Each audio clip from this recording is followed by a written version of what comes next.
What's going on, guys, and welcome to LOI Fan TV. That's going to sound really weird to say, you're going to take a lot of getting used to, but welcome back to the channel. In today's video, as you can see from the title, we are on our way to Oriel Park as Dundalk play host to Bohemians. What a game we have in store for us tonight. Both sides coming into it without a win. Really big game for both sides. I feel the pressure on whichever team loses this game tonight is huge, and whether it's, I don't think Keith Long's job be in danger, but could Shane Keegan, Filippo Giovignoli, could that management setup be in danger if Bohemians come away with the 3 points tonight? I don't want to be making too many predictions just yet. A big one for me is seeing whether Alessio Abibi plays in goal for Dundalk tonight, because if he does, Bohemians have a huge chance tonight. I don't want to pick on him, but he makes a mistake every game. He's looked really shoddy so far, so I'm looking forward to seeing the team sheets that get released. Brian Gartland, of course, is a big blow for Dundalk, done his ACL. We wish him the best in his recovery. Such a leader, such a character on the pitch. It's such a big blow for Dundalk. If you do go on to enjoy the vlog, please do consider dropping a like on it down below. It is much appreciated. If we can't hit, I'm going to go out there, I'm going to say 100 likes. If we can hit 100 likes on this vlog, that would be ridiculous. So appreciated. Your support means the world to us, guys, and if you can, smash the subscribe button with the notifications on as well, so you never ever miss an upload. Please go ahead and do that. It means a lot. Now let's go to Oriel.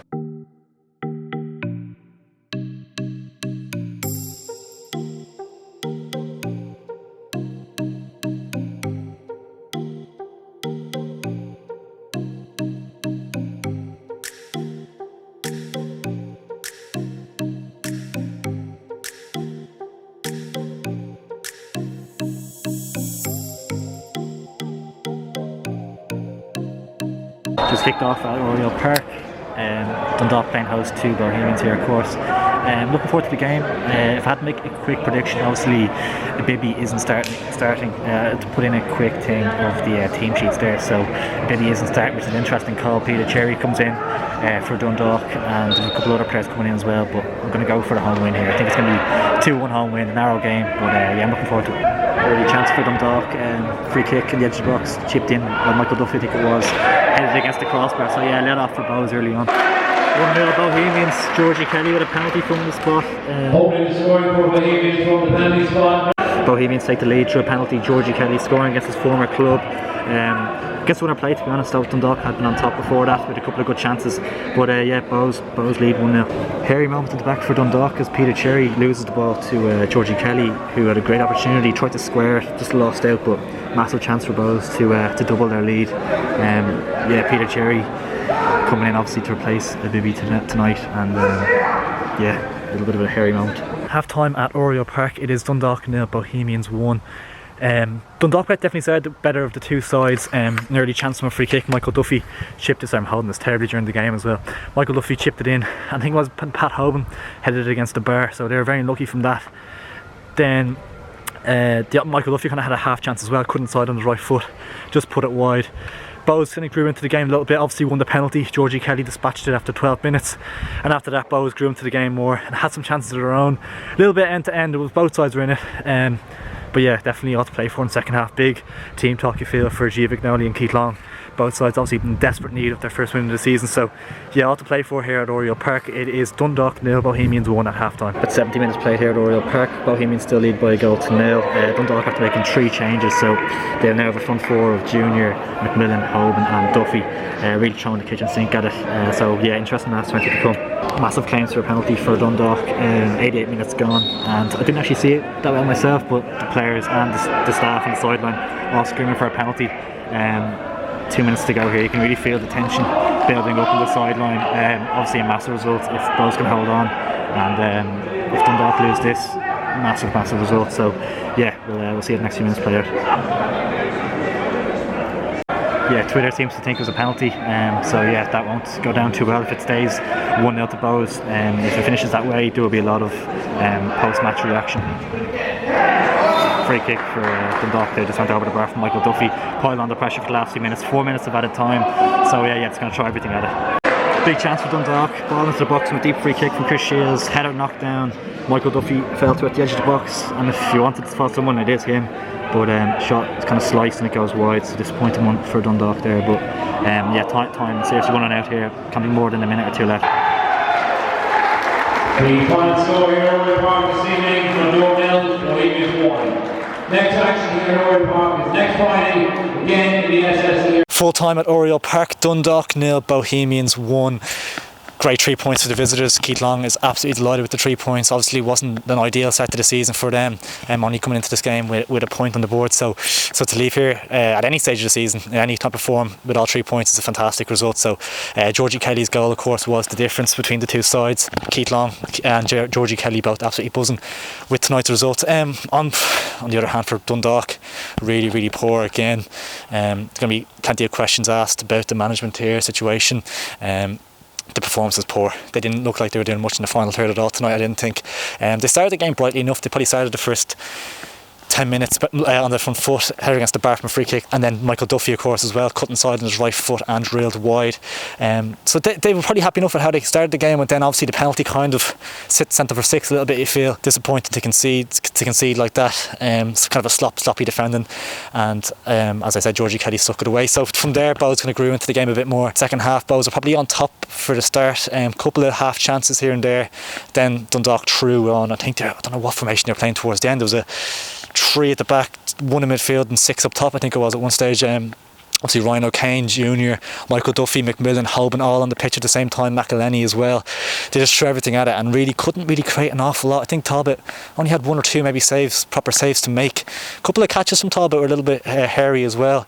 1 or 2 hairy moments from him, but yeah, no, on the whole, Bohs be absolutely delighted. I thought they defended quite well. Obviously Dundalk are quite a strong physical side, so Bohs had to stay resolute, had to stay strong, had to stand up to the challenge, and I thought they did that really well tonight. And Keith Long definitely proud of his team. You can start to see first couple of games a little bit of took off into jails, but you can kind of see the relationship starting to build all across the pitch tonight.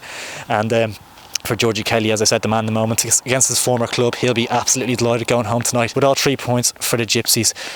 Dundalk, on the other hand, they take on Pats next as well, so it doesn't get any easier. If they lose that again, there's going to be a lot of questions asked about the Shane Keegan, Giovanni, whoever's in charge here. There's going to be a lot of questions asked, and they really don't look like a team. They look like a lot of individuals, and I thought Bohs looked like a team tonight. I thought that was the difference. Just in the door from the game, what a thrill it was to be back at a live match. That's the first time in well over a year that I've been to a game anyway, and it was really it's a privilege to be able to go to the games, of course, and it was really great to be back, and it's just so nice to see a game live and in action. And I just hopefully I'm praying now that it won't be too long before the fans are back in it, because it isn't the same, really isn't the same. It's so strange just seeing the kind of players sitting in the stands, and you can really hear the managers and the players screaming for every foul, every decision. You can hear them, and there's no kind of, the atmosphere is a bit dead and stuff, and yeah, it's not the same way as the supporters at all now, to be honest. But on the whole, really enjoyed it. Really delighted to be back at a game for the first time, as I said, in over a year. And in terms of my thoughts on the game, kind of touched on it there in the match reaction following the game, but I thought that Dundalk were pretty poor tonight, if I'm being honest with you. So I was going to move around. Just a quick change of location. My thoughts on the game, I kind of touched on it in the match reaction thing, but I thought Dundalk were poor, really poor, and tactically not great. They don't really have an idea what they're doing in the final 30. I felt like they're just kind of throwing on McMillan, throwing on Junior, throwing on O'Kane, throwing on McElhenney, and just go do something. Wasn't any tactics around. There wasn't any many ideas. They're kind of just lumping balls into the box. And I kind of touched on it with Socko. Talking to Socko after the game, we were kind of saying, maybe touch on it in the match reaction as well, that it felt like Bohs were a team playing as a team, and Dundalk were playing as individuals. That's what it felt like. You can see the lack of leaders on the pitch. Obviously Gartland, Rogers and stuff. You can really feel the difference in Dundalk this year without those key players. And yeah, it isn't the same. And Dundalk, the next game's against St. Pat's, who are flying, 10 points from 12, 2-0 win tonight against Derry. It's going to be tough for Dundalk, man. It's going to be tough for them to get back going again. And if they lose that game to Pats, there's serious questions asked about the managerial position there. And I don't think that beat Pats. I don't see it. I don't see how they do that. So I am worried about where Dundalk go from here. because it is definitely a concern.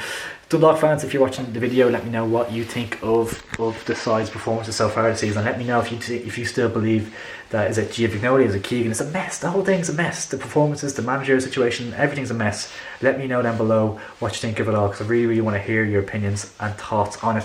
And even if you're not a Dundalk fan, I want to hear what you have to say about it as well. Moving on to the visitors' BOHS, they obviously came into this at the back of the loss at home to Pats. They lost to Finn Harps, and they drew one as well. And of course, the draw with Longford, 2-2 draw with Longford. So they came into this game not there for the taking, but they didn't come into it full of confidence really. So Dundalk obviously had a chance here in this one. But I actually did fancy Dundalk to win this game. So I was wrong on that. But yeah, for BOHS, they'll be absolutely thrilled. Talk to Keith Long. I'm not sure if that video with Keith Long probably be out before this one. But yeah, Keith Long was delighted with the result. Of course he is, and you can sense that they are kind of growing into it a little bit more. It's going to take some time. A lot of new players there, kind of a whole new front three. I kind of asked Keith Long about that, and he said that he's kind of losing the likes of an Andrew Wright, Danny Grant, Chris Twardick. It's always going to take time. It's going to take its toll, and it's going to take time to replace those players and for new players to gel. But you kind of see Georgie Kelly. I think he has a lot of faith in Georgie Kelly. There's been a lot of questions surrounding Georgie Kelly this season, and a lot of Pats fans saying he's a poor player, and Dundalk fans saying he's a poor player. And it seems like Keith Long has a lot of faith in him. He likes his character. He kind of thinks seems like he fits into the dressing room well there, and Keith Long is a big fan of him. And I think that's 2 goals now this season. Could potentially turn into quite a good signing for Bohemians. And I've always said that I think he is probably, when he's at Dundalk, I was thinking that he is nearly one of the best strikers in the league. He doesn't play enough games. Obviously at Pats then didn't really go to plan for him, but I think in the right system, I think he's a top League of Ireland striker. But that's crucial. He can look like a terrible striker in the wrong system, but looks like a top striker in the right system. So yeah, for me, Georgie Kelly will be good, because I think Keith Long will not build a team around him, but he has so much belief in him, and he'll keep playing him every week, and he will back him, and then as a result, Georgie Kelly will score goals. One player I really like tonight, Liam Burt. You can see maybe at times his final ball isn't the best. That'll only improve. His pace was a constant thorn in Dundalk's side. He just gets away from players so easily, really quick. Very, very good player. And as I think Keith Long said, he hasn't actually played that much football recently, but you can really see what he brings to the side. So much pace, and that's a good little replacement for Danny Grant, I feel. Not like for like, but similar enough, I suppose, in some aspects. So yeah, I was impressed by Liam Burt. I thought Ross Tierney had a really good game. Keith Ward always has a good game. He's very, very consistent in that department. Keith Buckley is similar as well. Don't want to leave anybody out, but I thought BOHS played well as a team tonight. There wasn't any major standout individuals, but I thought as a team they did play very, very well, and I was quite impressed by that. Forgot to mention, I thought Ali Coote was superb as well. I thought he was really, really good. And there's a few options for a man of the match. Probably the goal scorer Georgie Kelly, just in terms of his hold-up play, was quite good. He obviously got the sliding goal, so it's an easy person to go with for obviously scoring against his former club as well. So I'll just give it to Georgie Kelly just for those factors. But if you did enjoy the vlog, make sure to leave a like on it down below. It is much, much appreciated. If we can hit, I think I said 100 likes earlier, that's probably out in the distance a bit, but if we can hit 100 likes, that would be unbelievable. Beyond belief. And if you can't subscribe, that would mean the world. We are on the road to 3k, so if you're enjoying the vlogs, if you're enjoying the interviews with managers and the watch along that the lads did as well, if you're enjoying all that good stuff, make sure to subscribe. And yeah, thanks for watching guys, catch you in a bit.